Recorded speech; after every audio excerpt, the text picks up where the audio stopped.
Dans le numéro ici, on vous dit le diagramme circulaire suivant représente les ventes d'une boulangerie dans un avant-midi. Sachant que 12 pains au chocolat ont été vendus, détermine le nombre de baguettes qui ont été vendues.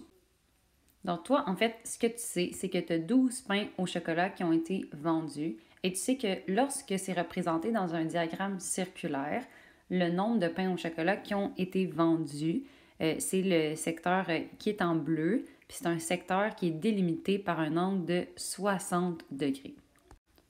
Le fait que le secteur soit délimité par un angle de 60 degrés, ça nous donne plusieurs informations. Premièrement, même si on n'utilisera pas cette information-là dans le problème, je trouve ça important que vous le compreniez.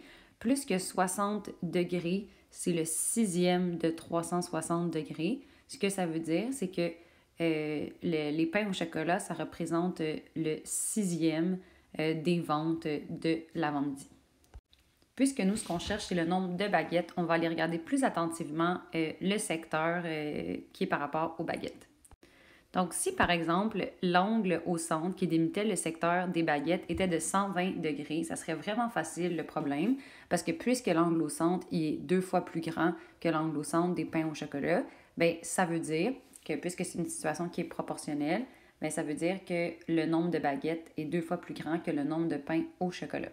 Donc, ça veut dire que si l'angle était de 120 degrés, ce qu'on pourrait déduire, c'est que le nombre de baguettes, ça serait 24, parce que c'est 2 fois plus que le nombre de pains au chocolat, puisque l'angle au centre est 2 fois plus grand. Malheureusement, c'est pas un beau x2, c'est un angle de 105 degrés, mais c'est pas grave parce qu'on peut aller utiliser notre proportion puis aller trouver la réponse quand même. Donc moi, ce que je me dis, c'est que 12 pains au chocolat, c'est associé à un angle au centre de 60 degrés. Et moi, ce que je me demande, c'est un angle de 105 degrés, ça correspond à combien d'items? Pour trouver la valeur de x, ce que vous pouvez faire, c'est utiliser le fait que dans une proportion, le produit des extrêmes est égal au produit des moyens.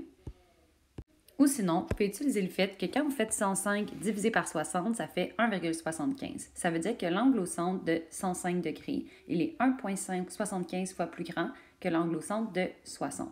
Donc, puisqu'il est 1,75 fois plus grand, ça veut dire qu'il va aussi avoir 1,75 fois plus de baguettes que de pain.